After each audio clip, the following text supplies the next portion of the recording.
Delta 29, please respond. Delta, what's the problem? Please respond. Over. Uttar Pradesh के गांव बावनखेड़ी में 15 अप्रैल 2008 को पड़ोसी एक औरत की रोने की आवाज़ से रात करीब 2 बजे जाग जाते हैं और जब वो अपने घरों से बाहर निकलते हैं तो जो दृश्य उन्हें दिखता है वो उन्हें हिला कर रख देता है। वो देखते हैं एक मास मर्डर। इस मास मर्डर के सीन पर सबसे पहले पहुंचने वाला इंसान था लतीफ़ उल्लाह खान। पड़ोसी लतीफ़ उल्लाह खान देखता है कि 22 साल की शबनम ज़मीन पर अपने पिता की लाश के पास बेहोश पड़ी हुई है और उसके पिता का गला कटा हुआ है और उसी कमरे में शबनम के 2 भाई, उसकी माँ, उसकी भाभी और उसका 14 साल का कज़न खून में लथपथ पड़े हुए हैं। लगभग सभी के गले कटे हुए हैं। लतीफ़ उल्लाह खान ने यह भी देखा कि शबनम का भतीजा उसके भाई और भाभी की लाश के बीच में लेटा हुआ है। देखने में ऐसा लग रहा था कि वो बच्चा सो रहा है, मगर बाद में पता लगा कि उसका भी गला घोंटकर उसकी जान ली गई है। एक ही घर के 7 लोगों का एक साथ मर्डर हुआ था, तो इस केस को हेडलाइंस में तो आना ही था। साथ ही साथ इस केस में एक 10 महीने के छोटे बच्चे की भी मौत हुई थी। पर सोचने वाली बात यह है कि जो भी इस परिवार का दुश्मन था और जिसने इस परिवार के सभी लोगों की जान ली थी, उसने शबनम को क्यों छोड़ दिया था? इस सवाल के पीछे है एक लव स्टोरी शबनम और सलीम की। 22 साल की शबनम सैफी कम्युनिटी में एक टीचर थी और 24 साल का सलीम एक पठान था और बेरोजगार भी। गाइस, कास्ट सिस्टम, छोटी बड़ी जात, ये हिंदू कम्युनिटी में तो चलता ही है, मगर मुस्लिम फैमिलीज़ में भी इस प्रथा को माना जाता है।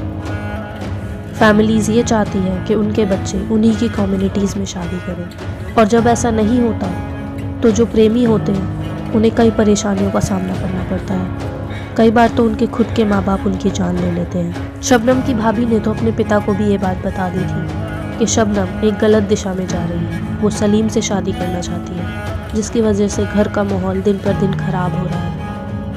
शबनम जिस स्कूल में पढ़ाती थी, वहाँ के एक टीचर को भी शबनम ने सलीम के बारे में बताया था कि वो सलीम को कितना प्यार करती है और कैसे उसकी फैमिली उसके इस फैसले के खिलाफ है। सलीम अक्सर शबनम से मिलने उसके घर पर भी चला जाया करता था, मगर शबनम के पिता को ये बात बिल्कुल पसंद नहीं थी और जिसकी वजह से उसके पिता उसे बहुत मारा पीटा करते थे।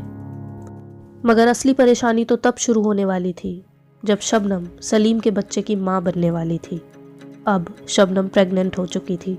शबनम को अपना परिवार सलीम और उसके बीच में एक रास्ते के पत्थर की तरह दिखने लगा था और वो किसी भी तरीके से अपने परिवार को अपने और अपने प्रेमी के बीच में से हटा देना चाहती थी, जिसकी वजह से उसने 15 अप्रैल 2008 को अपने पूरे परिवार की जान लेने की साजिश की।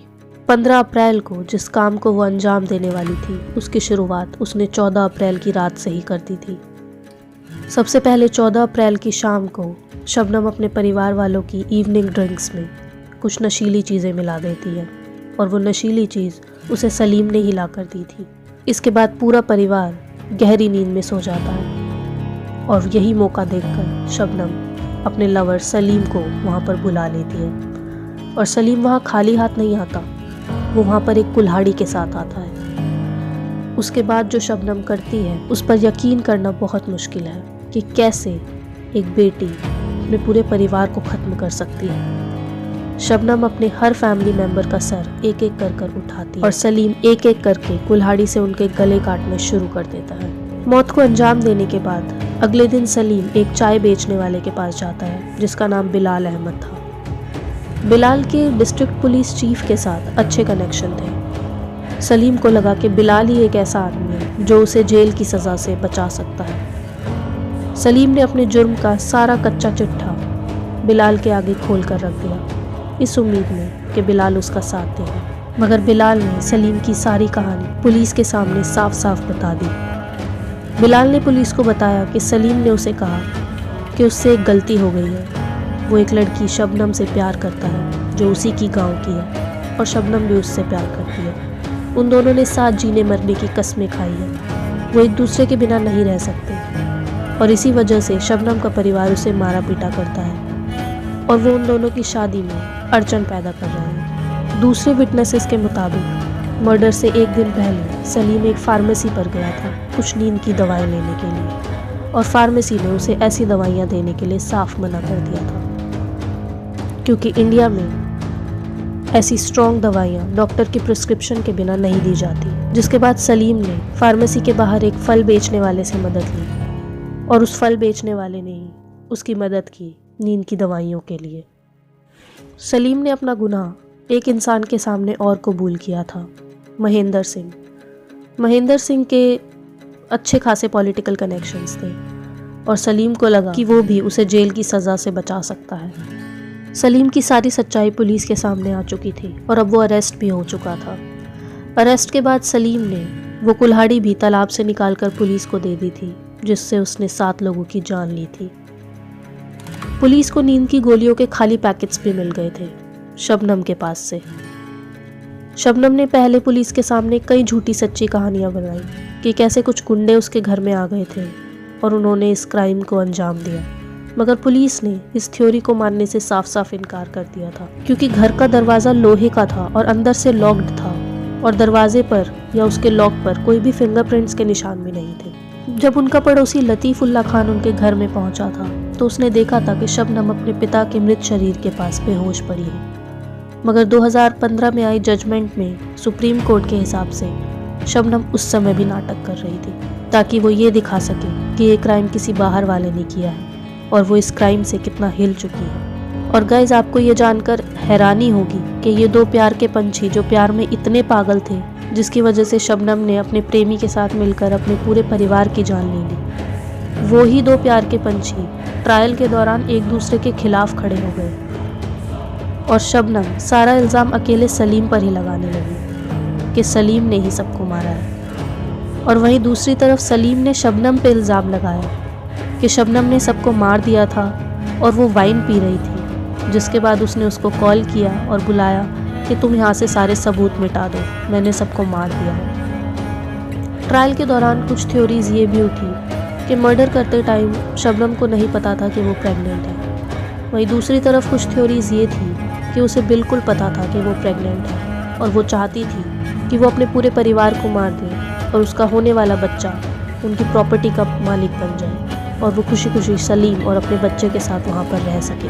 बहरहाल डिस्ट्रिक्ट कोर्ट ने इस कपल को 7 लोगों की मौत का जिम्मेदार माना और उनको फांसी की सज़ा सुनाई। उन लोगों ने हाई कोर्ट में इसके खिलाफ अपील भी की, मगर हाई कोर्ट या सुप्रीम कोर्ट उनकी अपील हर कोर्ट से डिसमिस कर दी गई। दिसंबर 2008 में शबनम और सलीम का बेटा बिट्टू जेल में ही पैदा हुआ। शबनम अब अपने बेटे के साथ ही जेल में रहती थी, वो उसको वहाँ पर ही पढ़ाया करती थी। फिर जब बिट्टू 6 साल का हो गया तो शबनम के एक कॉलेज फ्रेंड उस्मान सैफ़ी ने उसको अडॉप्ट करने की बात की। उस्मान सैफ़ी ने बताया कि उन्हें बिट्टू को कन्विंस करने में थोड़ा वक्त लगा कि कैसे उसकी ज़िंदगी जेल से बाहर आकर अच्छी हो सकती है और कैसे वो उसके और उसकी वाइफ के साथ एकदम सेफ रहेगा। मगर बिट्टू की ज़िंदगी आसान नहीं है। अक्सर लोग उसे मर्डरर्स का बेटा कहकर पुकारते हैं। एक दिन बिट्टू जब मस्जिद गया तो वहाँ पर उसे किसी ने बोल दिया कि तुम शबनम के बेटे हो और उसको जल्द ही फांसी होने वाली है। इस हादसे ने बिट्टू को काफ़ी ज़्यादा अफेक्ट किया। बिट्टू के लीगल फादर उस्मान सैफ़ी उसके लिए काफ़ी चिंतित हैं और वो बिट्टू की मेंटल हेल्थ के लिए चाहते हैं कि शबनम को फांसी की सज़ा से बर्खास्त कर दिया जाए। अगर आज की बात करें तो शबनम इस वक्त जेल में है और अपनी फांसी की सज़ा का इंतज़ार कर रही है। फरवरी 2021 में ये र्यूमर्स उड़ने लगे कि शबनम को जल्द से जल्द फांसी की सज़ा होने वाली है, जिसकी वजह से बिट्टू ने एक ब्लैक बोर्ड पर एक मैसेज लिखा प्रेसिडेंट कोविंद के लिए। उसमें लिखा था, president uncle ji, please forgive my mother Shabnam. Bittu के लीगल फादर उस्मान सैफ़ी के हिसाब से उनका कहना है कि अगर शबनम चली गई तो ये बच्चा भी कहीं खो जाएगा, और अगर ये खो गया तो हम खो जाएंगे। हमारा कोई बच्चा नहीं है, बिट्टू हमारे लिए सब कुछ है। तो गाइज़, आपकी क्या सोच है? क्या शबनम को फांसी होनी चाहिए या उसकी फांसी की सज़ा को बदलकर उम्र कैद में तब्दील कर देना चाहिए? आप शबनम को कैसे देखते हैं? उस प्यार में पड़ी 22 साल की लड़की जिसने अपने 4 दिन के प्यार के लिए अपने पूरे परिवार की जान अपने प्रेमी के साथ मिलकर ले ली, या फिर एक छोटे से मासूम बच्चे की माँ जिसके बच्चे को उसके जीने या मरने से बहुत फ़र्क पड़ता है। आप अपनी राय कमेंट्स में ज़रूर लिखिएगा। वीडियो पसंद आई तो वीडियो को लाइक कर दीजिए। अगर आपको ऐसी ही क्राइम वीडियोस देखनी पसंद है तो मेरे चैनल को सब्सक्राइब कर दीजिए। मैं मिलूँगी आपसे अपनी अगली वीडियो में एक नई क्राइम स्टोरी के साथ। Until then, signing off.